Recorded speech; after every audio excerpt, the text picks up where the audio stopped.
जब आप मंगलमय भागवती कथा श्रवण करते हैं तो पितर आपके प्रसन्न होते हैं। मोदन्ति पितरो हेषाम् हृष्यन्ते च पितामहा। क्यों क्यों प्रसन्न होते हैं? वो कहते हैं मेरे वंश में कोई वैष्णव उत्पन्न हुआ, कथा सुनने वाला तो हुआ। मदवंशे वैष्णवो जाता सनस्त्राता भवेष्यति। हमारा उद्धार करने वाला हमारे कुल में कोई उत्पन्न हुआ। कितना लाभ मिलता है इस बात को लोग समझ नहीं पाते। अभी आपने श्रवण किया था ना कि अमृत को जब ठोकर मार दी तब ये कथा मिली। आपको कथा मिल रही तो जन्म जन्म के संग्रहित पुण्यों के फलस्वरूप मिल रही है। आप कथा सुन रहे हैं, आपका कुल पवित्र हो रहा है। कुलम पवित्रम जननी कृतार्था। जन्म देने वाली मां धन्य हो रही। कुलम पवित्रम जननी कृतार्था वसुंधरा पुण्यवती चतेन स्वर्गस्थिते ते पितरो विधन्या यस्यात् कुले वैष्णव नामधेयम्। तो मैं निवेदन कर रहा था कि पुण्यात्मा लोग तो सुनते ही हैं, बड़े बड़े आत्मकाम पूर्ण काम परम निष्काम आत्मा राम कथा सुनते हैं। आत्मा रामस्य मुनयो निर्ग्रंथा अप्युरुक्रमे कुर्वन्ति है तु किं भक्तिं इत्थं भूत गुरुहरि। वो भक्ति करते हैं, मन से मनन करते हैं, बुद्धि से भजन करते हैं, अहंकार से भजन करते हैं और चित्त से नमन करते हैं, वो तो धन्य है। लेकिन सप्ताह यज्ञेन कलौ पुनन्ति, सप्ताह यज्ञ से कली में पवित्र होने वाले और कौन कौन है? तो कहा ये मानवा पाप कृतास्तु सर्वदा सदा दुराचार रता विमार्गा क्रोधाग्निदग्धा कुटिलाश्च कामिनः सप्ताह यज्ञेन कलो पुनन्ति। जिस व्यक्ति ने जीवन में केवल पाप ही पाप किया हो, एक बार नहीं बार बार पाप किया हो, सदा ही कुमार्ग पर चला हो, क्रोध की अग्नि में जलता रहो, कुटिल हो, कामी हो, पापी हो, दुराचारी हो, कैसा भी हो, लेकिन ये सप्ताह वो यज्ञ है उसका भी उद्धार हो जाता है। सप्ताह यज्ञेन कलौ पुनन्ति। तो ऐसा कौन था? का ऐसा आत्मदेव ब्राह्मण का बेटा धुंधकारी था। धुंधकारी था। भगवान ने जो दिया है उसमें संतुष्ट होना चाहिए, लेकिन इस संसार में 99 वाला चक्कर बड़ा अद्भुत है। 99 भगवान ने दिया है तो प्रसन्नता नहीं है, एक नहीं मिला इस बात का दुख है, ये भी मिल गया होता तो पूरा हो जाता। इसको 99 वाला चक्कर बोलते हैं। 99 मिलने की खुशी नहीं, प्रसन्नता नहीं, एक नहीं मिला इसका दुख। आत्मदेव ब्राह्मण को भगवान ने सब कुछ दिया था, मान, बड़ाई, प्रतिष्ठा, विद्या, बुद्धि, रूप, सौंदर्य, धन, बल, सब कुछ दिया, लेकिन संतान नहीं थी। तो सोचा कि संतान भी हो जाती, संतान भी हो जाती, जिससे मिलते वही पूछते। एक दिन दुखी होकर के वन में गए, एक महात्मा मिले। महात्मा ने इनको रोते हुए देखा तो पूछ लिया, ब्राह्मण देवता काहे रो रहे हैं? तो इन्होंने अपना दुखड़ा सुना दिया। तो महापुरुष ने कहा, मैं आपके मस्तक की रेखा देख रहा हूं, मैंने तो सोचा था कि वन में कोई भजन करने के लिए आया है, भगवान के प्रेम में विभोर होकर के रो रहा है, लेकिन तुम तो संसार के लिए रो रहे हो। और तुम्हारे मस्तक की रेखा देख करके मैं बता सकता हूं कि अभी नहीं, कभी नहीं, 7 जन्म तक तुम्हें संतान की प्राप्ति नहीं होगी। तब तो ब्राह्मण ने ऐसे जोर से धरती पर माथा पटका कि जैसे प्राण निकल जाएंगे। अरे क्या करते हो? महात्मा ने पूछा। का प्राण देने तो आया ही था, लेकिन आपने हमारा दुख 7 गुना बढ़ा दिया। अब तो महाराज या तो हमको संतान दो, नहीं तो तुम्हारे सामने प्राण दूंगा, ब्रह्म हत्या और लगेगी तुम्हें। महात्मा बहुत घबराया। मैंने सोचा था कि कोई भगवान के प्रेम में विभोर होकर के रोता हुआ व्यक्ति है, ये तो बड़ा संसारी निकला और इसने हमें ही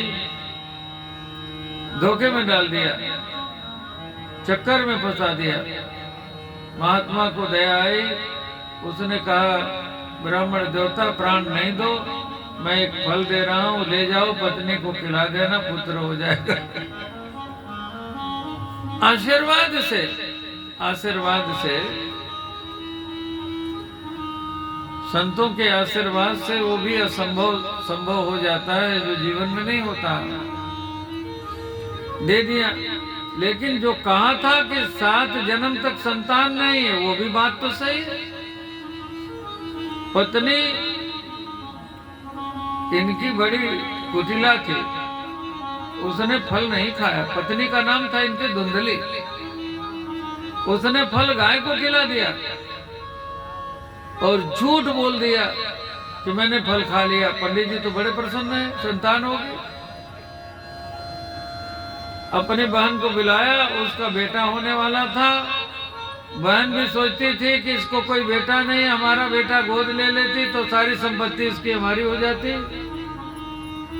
वो गर्भवती थी, उसने समझा बुझा दिया, कहा मेरे बेटे को अपना बेटा बना देना, और यही हुआ। तो महात्मा ने जो फल दिया था उससे तो गाय के पेट से बालक का जन्म हुआ। कर्ण गौ के समान है, नाम गोकर्ण पड़ा है। और इसकी बहन का जो बेटा हुआ उसका नाम इसने रखा धुंधकारी। आत्मदेव के बेटे का नाम परमात्मा देव होना चाहिए, लेकिन धुंधली ने कहा मेरा बेटा है, मेरे जैसा नाम होगा, मैं धुंधली हूं तो इसका नाम धुंधकारी होगा। अब देखो पंडित जी को धोखा दिया उसने। अब गांव में चर्चा हो गई, कहाँ एक संतान भेजी थी। अब देखो पंडित जी की लॉटरी खुल गई, 2 बेटा हो गए। धुंधकारी बड़े ज्ञानी निकले, गोकर्ण जी बड़े ज्ञानी निकले, संत के आशीर्वाद से महात्मा निकले, और धुंधकारी महाखल निकला। ये जो दुष्ट संतानें होती हैं माता पिता को बहुत दुख देती हैं, बहुत दुख देती हैं। 2 महिलाएं मिली, बचपन की सहेली, कुशल मंगल होने लगा। आपको बहन जी कितनी संतान, आपको कितनी संतान? उसने कहा एक ही संतान। सेवा करती बहुत बहुत, सौर कुमार जैसा बेटा है, खूब सेवा करता है। अब आपके बहन जी का हमारे तो संतान 4 हैं, 2 हैं जेल में, 2 चल रहे हैं फरार। संतान 4, 2 जेल में, 2 फरार। ऐसी दुष्ट संतानें हो तो माता पिता को बहुत कष्ट देती हैं। इसने भी माता पिता को बहुत कष्ट दिया, बहुत कष्ट दिया। माता पिता दुखी रहने लगे। एक दिन गोकर्ण जी ने अपने पिता को उपदेश दिया। गोकर्ण जी घर की स्थिति देख करके वन में चले गए। गोकर्ण जी तीर्थाटन करके आज लौटे हैं तो अपने पिताजी को उपदेश दिया है। इसे 2 श्लोकी द्विश्लोकी भागवत भी कहते हैं। जो काम के श्लोक हैं, कुछ अब काम के तो सभी हैं, लेकिन 18,000 श्लोक तो बोल नहीं पाएंगे ना। पाठ हो रहा है और जो आवश्यक है मैं आपको सुना रहा हूँ। गोकर्ण जी ने पिताजी को अपने ज्ञान का उपदेश दिया। जो महात्मा जी ने उपदेश दिया था वही आज गोकर्ण जी दे रहे हैं। देहे स्थिमांस रुधिरे भेमते त्यजतो जाया सुता ममता विमुंच। देहे स्थिमांस रुधिरे भेमते त्यजतो जाया सुतादि ममता सदा विमुंच। पश्यानिशं जगदिदं क्षणभङ्गनिष्ठ वैराग्य राग रसिको भवभक्तिनिष्ठ। ध्यान से सुनिए। देहे स्थिमांस रुधिरे भेमते त्यजतो जाया सुतादिश सदा ममतां विमुंच। परिवार में पुत्र पुत्री में, संसार में जो ममता है इसे हटाना पड़ेगा। शरीर हड्डी और मांस का पुतला है, इसमें जो ममता लगी हुई है निकालना पड़ेगा। पश्यानिशं जगदिदं क्षणभंगनिष्ठ। संसार को देखो क्षणभंगुर है। वैराग्य राग रसिको भवभक्तिनिष्ठ। भक्तनिष्ठ बन जाइए। संसार से वैराग्य और भगवान से प्रेम कर लीजिए। फिर कहा दूसरे श्लोक में धर्मं भजस्व सततं त्यज लोक धर्मान्। धर्मं भजस्व सततं त्यज लोक धर्मान् सेवस्व साधु पुरुषान् जहि काम तृष्णाम्।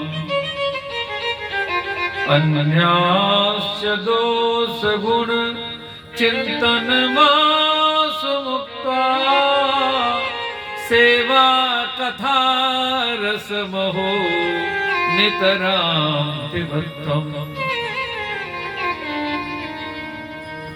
धर्मं भजस्व सततम। निरंतर धर्माचरण करना है। लोक धर्मों को छोड़ करके भागवत धर्म। अतकेनोप्यपायेन मनः कृष्णे निवेशयेत्। मन कैसे भी भगवान के चरणों में लग जाए।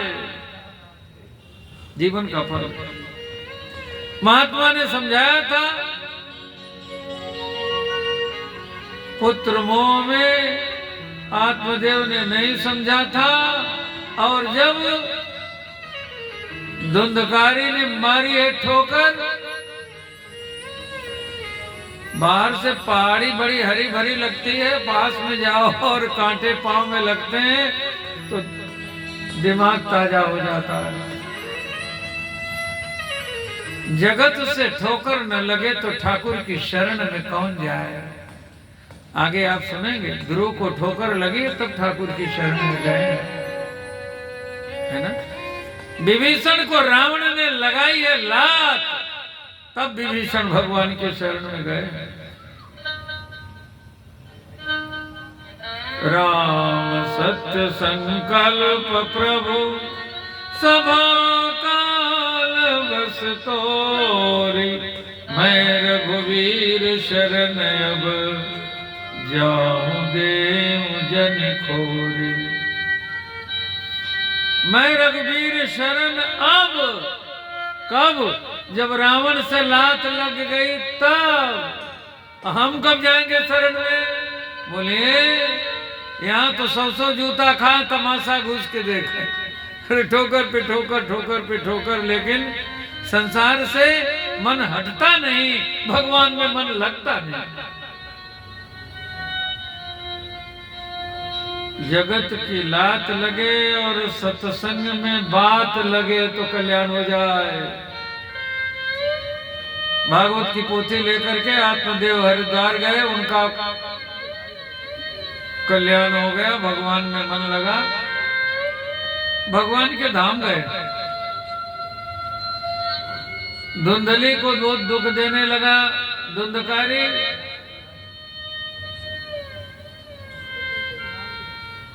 धुंधली ने प्राण त्याग दिया है,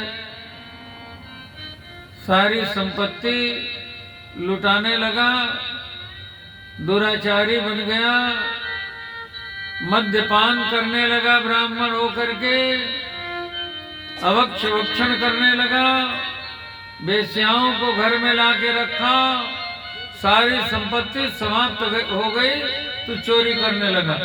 एक बार राज दरबार में चोरी करके बहुत धन ले आया, वेश्याओं ने सोचा ये पकड़ा जाएगा तो हमको भी लोग पकड़ेंगे।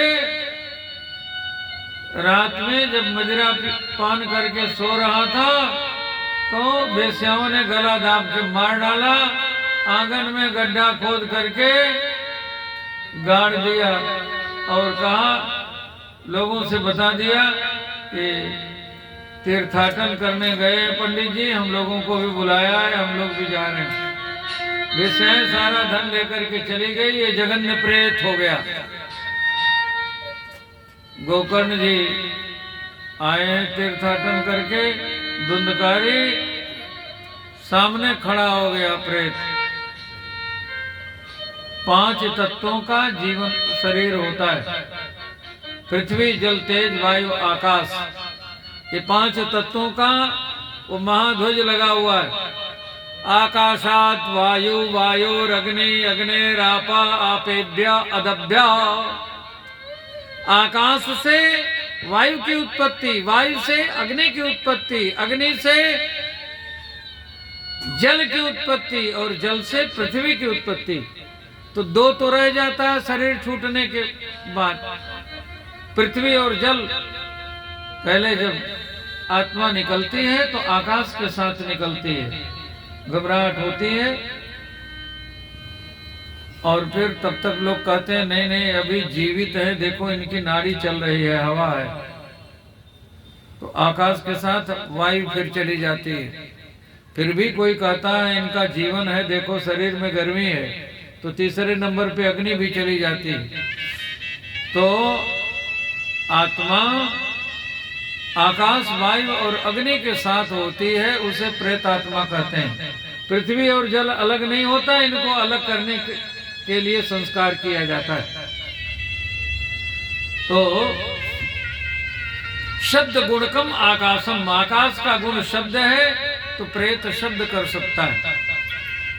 वायु सर्वत्र गो महान, वायु के कारण वो कहीं भी जा सकता है। मोबाइल प्रमाण है, यहाँ से आप घंटी बजाइए, अमेरिका घंटी बजेगी। बोले बजती है कि नहीं बजती है? आवाज, ऐसे प्रेत कहीं जा सकता है? ऐसे ही अग्नि के कारण रूप ले सकता है, कभी भेड़ा बन करके, कभी हाथी बन करके, कभी कुछ बन करके प्रकट हो जाए। गोकर्ण जी ने पूछा, कौन हो तुम? बोल नहीं पा रहा है, प्रेत शब्द कैसे कर सकता है? अभिमंत्रित जल छोड़ा है, बोल पड़ा, अम्राता त्वदीयोस्मि। पापी का कैसे उद्धार होता है ये कथा बताई जा रही। अहम भ्राता त्वदीयोस्मि धुंधकारीति नामतः। मैं आपका भाई धुंधकारी हूं। स्वकीयेनैव दोषेण ब्रह्मत्वं नाशितं मया। मैंने इतने पाप किए हैं। सब अपनी बात बताने लगा। तब गोकर्ण जी ने कहा, भाई तेरे लिए हमने गया में श्राद्ध कर दिया है। अभी लोग गया करके आते हैं तो भागवत सुनते हैं, आपने भी ऐसा किया। पहले सबको भागवत सुना करके गया में ले जाने की भी विधा, वो भी विधा। तो ये कौन सुनते हैं? गोकर्ण जी ने कहा हमने गया में श्राद्ध कर दिया। धुंधकारी बोला, एक बार नहीं 100 बार कर आओ। गया श्राद्ध सते नापि मुक्तिर्में न भविष्यति। 100 बार श्राद्ध करेंगे फिर भी हमारी मुक्ति नहीं होगी, हमारे पाप इतने अधिक है। तो जिनकी गया श्राद्ध से भी मुक्ति नहीं होती, उनकी मुक्ति यहाँ है, उनकी मुक्ति यहाँ है। गोकर्ण जी ने चिंता की, कैसे उद्धार होगा, कैसे उद्धार होगा इस पापी का। सूर्यांजलि कर रहे थे, आंखों में आंसू आ गए, सूर्य नारायण प्रकट हो गए। क्या बात है? तो कहा धुंधकारी का उद्धार कैसे होगा? सूर्य नारायण ने उपाय बताया है, भागवत हुई है। धुंधकारी भागवत सुन करके प्रकट हुआ। जब 7वें दिन भागवत पूरी हुई तो धुंधकारी प्रकट हुआ। तो धुंधकारी कैसे प्रकट हुआ? श्री कृष्ण बन करके। भागवत जी का फल है, पुरुष सुने तो कृष्ण स्वरूप की प्राप्ति है, और स्त्री सुने तो राधा रानी के स्वरूप की प्राप्ति है। जब श्री कृष्ण बन करके धुंधकारी प्रकट हुआ, लोग प्रणाम करने लगे। तो धुंधकारी ने कहा, मैं वही धुंधकारी हूं जिसका नाम सुन करके लोग कांप उठते थे। धुंधकारी आ रहा है ऐसा समाचार सुनते थे तो लोग घरों के दरवाजे बंद कर लिया करते थे। कहा आज भागवत सुन करके मैं कृष्ण बन गया हूं, तो मुझे आप लोग प्रणाम कर रहे हैं। धुंधकारी को लेने के लिए भगवान के धाम से विमान आया है। धुंधकारी जब विमान पर चढ़ने लगा तो गोकर्ण जी ने पूछा, आप लोगों से एक प्रार्थना है हमारी। भगवान के जो दूत हैं उनसे पूछ रहे हैं, कथा हमने की, कथा सबने सुनी, विमान केवल इसके लिए आया, हमारे लिए क्यों नहीं आया? तब देवदूतों ने जो कहा वो हमारे काम की बात है, बहुत ध्यान से सुनिए। देवदूतों ने कहा, प्रेतेन मननम कृतम। ये प्रेत जोनी से छुटकारा पाने के लिए छटपटा रहा था, इसलिए इसने मनन किया, कथा सुनी। एक कथा में भी बैठा, इसके अंदर भी कथा बैठी। आप सबने ऐसे कथा नहीं सुनी। गोकर्ण जी ने कहा, सुन लो भाई, इसी मंडप में यहीं पर पुनः कथा होगी, और जैसे बताया है वैसे हम लोग कथा सुनेंगे। और जब सबने कथा सुनी है तो अब की दूत नहीं आए, स्वयं श्याम सुंदर आए। बोलिए कृष्ण कन्हैया लाल की। राधा रानी के सहित श्याम सुंदर आए। श्री कृष्णाय वयं नमः।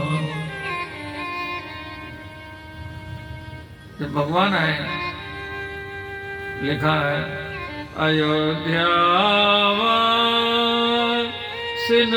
पूर्वं यथा रामेण संगता तथा कृष्णेन ते नीता गोलोकम योगी दुर्लभम। भागवत सुनने वालों से भगवान कितना प्रेम करते हैं। यदि नियम पूर्वक से कथा श्रवण की जाए तो कहते हैं जैसे त्रेता युग में अयोध्या वासियों को लेकर के राम जी साकेत लोग गए। अयोध्यावासिनः पूर्वम, पूर्वम माने त्रेता युग में, यथा रामेण संगता, अयोध्या के हर प्राणी को लेकर के भगवान अपने धाम गए।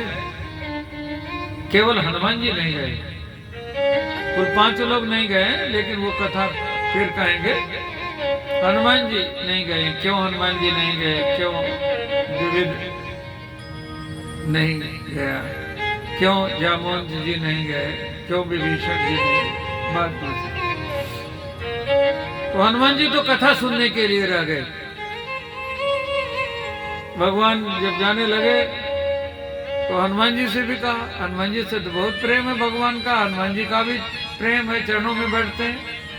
दक्षिणे लक्ष्मणो यस्य वामे च जनकात्मजा पुरतो मारुतिर्यस्य तं वन्दे रघुनन्दनम्। चरणों में हनुमान जी बैठे। हनुमान जी चलो साकेत लोग चलते हैं। ठीक है प्रभु चलेंगे। मन में आया हनुमान जी के। हनुमान जी ने कहा प्रभु वहां कथा कितने बजे से होती है? जैसे यहाँ कथा होती है तो समय निश्चित लिखा हो ना, कथा 2 बजे से चलेगी। कथा 2 बजे से चलेगी निश्चित है। तो हनुमान जी ने पूछा कथा कितने बजे से वहां होती है? भगवान ने कहा वहां तो कथा नहीं होती। क्यों? कहा वहां तो हम ही होते हैं, कथा नहीं होती। हनुमान जी ने कहा प्रभु पृथ्वी पर तो कथा भी होती है और जहां कथा होती है वहां आप होते। भगवान ने स्वयं कहा है न हम वसामि वैकुंठे योगिनां हृदयेन च मद्भक्ता यत्र गायन्ति तत्र तिष्ठामि नारद। जहां मेरे भक्त मुझे गाते हैं मैं वहां रहता हूं। तो कथा में तो भगवान होते हैं। तो भगवान से हनुमान जी ने कहा प्रभु तब तो मुझे यही रहने दीजिए, यहाँ मैं आपके भी साथ रहूंगा और कथा भी सुनता रहूंगा। वहां केवल आप रहेंगे, वहां कथा नहीं मिलेगी। भगवान ने भी आशीर्वाद दिया है यावत प्रचरिष्यति कथा लोके, जब तक हमारी कथा धरती पर चल रही है तावत रमस्व सुप्रीतो मद आज्ञाम पालय, तब तक रहो। तो जब तक कथा है तब तक धरती पर हनुमान जी हैं। मंदिर में कितने हैं, कैसी पूजा होती है इसमें संदेह हो सकता है, लेकिन कथा में हनुमान जी हैं। यत्र यत्र रघुनाथ कीर्तनम तत्र तत्र कृतमस्तकांजलिं। जहाँ जहाँ कथा होती है तत्र तत्र कृतमस्तकांजलिं। इस मुद्रा में वास्तवारि परिपूर्ण लोचनम मारुतिम नमत राक्षसान्तकम्। मेरे भगवान की कथा हो रही, हनुमान जी सबसे पहले आ जाते हैं, इसलिए कथा में आने में शीघ्रता कर। पहले आके बैठे, हनुमान जी से भेंट होती है। हनुमान जी देखते हैं कौन पहले आया। सबसे पहले हनुमान जी आते हैं, कथा में होते हैं पक्का। तो जैसे अयोध्या वासी राम जी के साथ साकेत गए, ऐसे तथा कृष्णेन ते नीता गोलोकम योगी दुर्लभम। योगों की दुर्लभ गोलोक धाम ले जाने के लिए स्वयं भगवान आए हैं। भागवत की कथा निष्ठा पूर्वक सुन लीजिए। प्रारब्ध बस अपना जीवन यापन करके जब आप जाएंगे, ये नश्वर शरीर तो सबका छूटता है, लेकिन भागवत सुनने वाला कृष्ण और राधा रानी बन जाता है। आप जाएंगे तो निश्चित भगवान के धाम जाएंगे, भगवान के स्वरूप की प्राप्ति होगी। भागवत की कथा भगवत स्वरूप प्रदान करती है ना।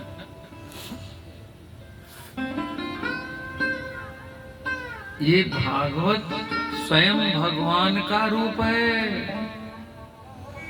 तेने वामय मूर्ति प्रत्यक्षा वर्तते हरे। वांग्मयी मूर्ति, शब्दमय विग्रह, ये भगवान का शब्दमय विग्रह है। जब भगवान यहां से जाने लगे तो भगवान के भक्तों ने कहा, प्रभु आपके बिना हम कैसे रहेंगे, हम आपके बिना कैसे रहेंगे। तो भगवान ने कहा, हम भी आपके बिना कैसे रहेंगे। तब कन्हैया जी ने कहा, एक रूप से मैं जा रहा हूं, लेकिन एक रूप से मैं यहीं रहूंगा। जैसे उदाहरण बता रहा हूं, एक रूप से राम जी वन में रहे, एक रूप से राम जी अयोध्या वापस आ गए। एक रूप से भगवान कृष्ण गए, एक रूप से यहीं रह गए। भरत जी ने संकल्प लिया था,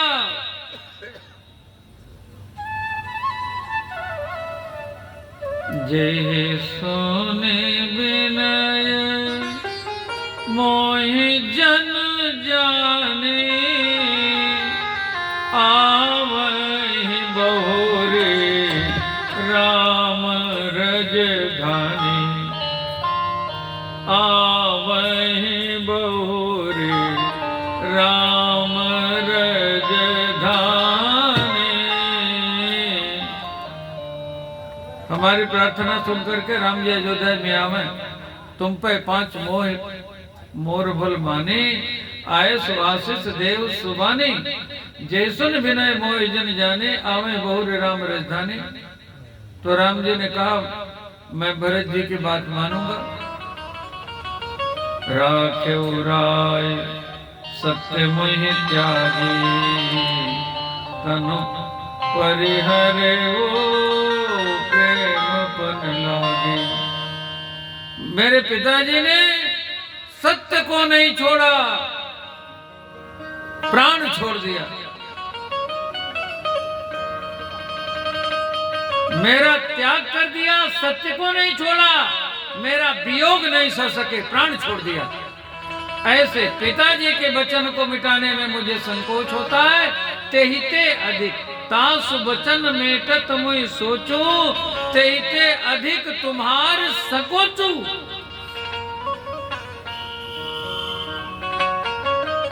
तो राम जी आप अयोध्या वापस लौट चलिए।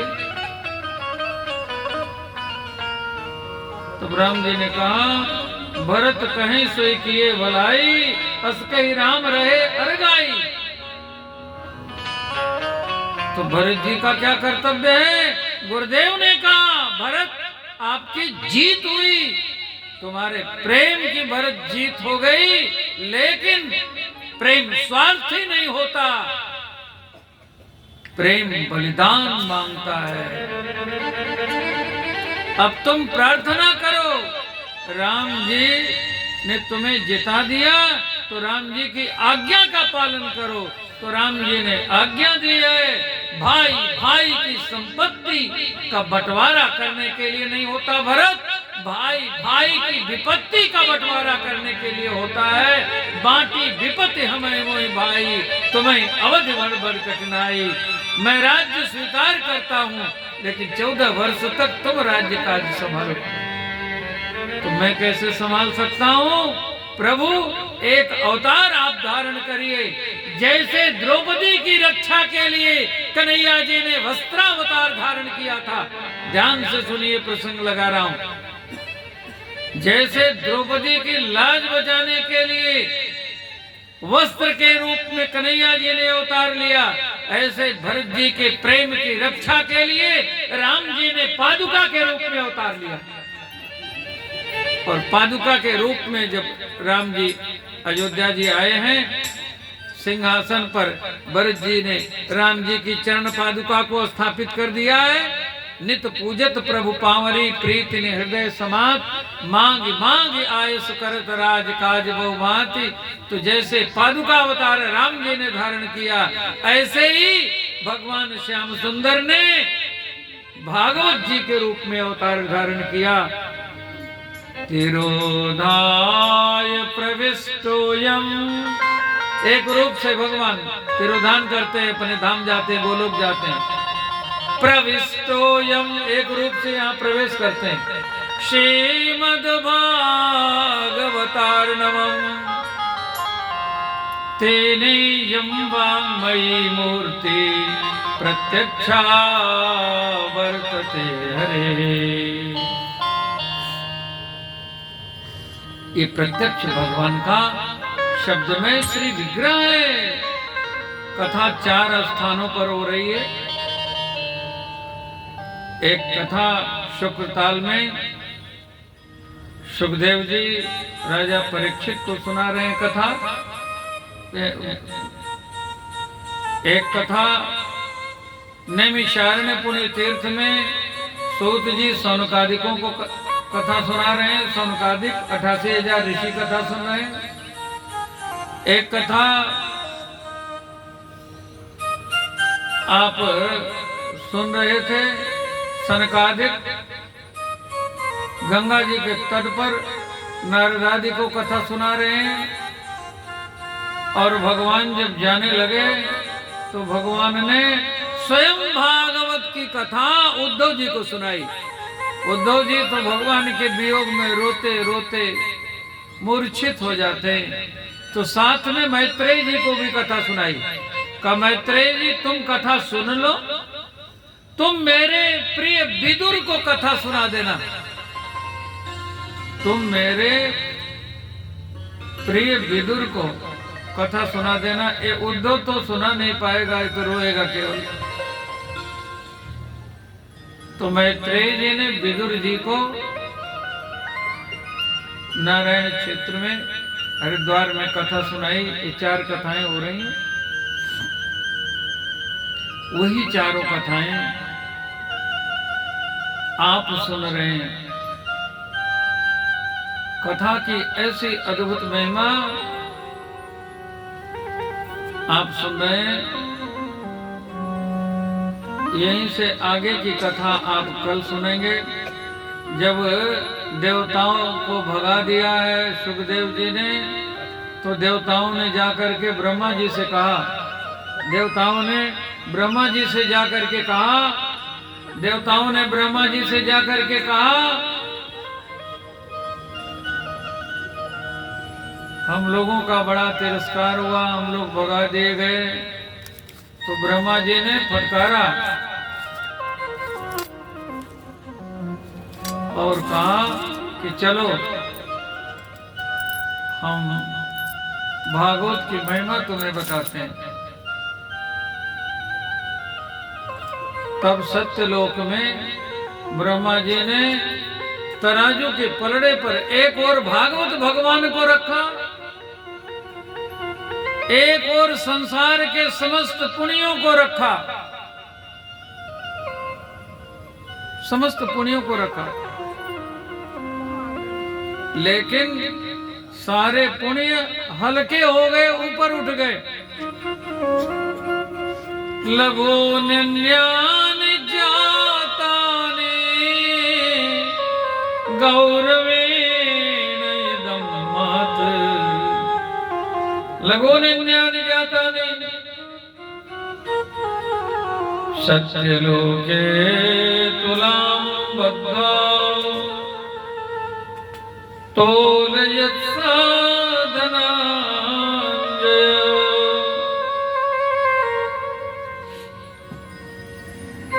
और जब देखा कि भागवत का पलड़ा टच से मस नहीं हुआ तो भागवत को साक्षात भगवान का स्वरूप मान करके प्रणाम किया।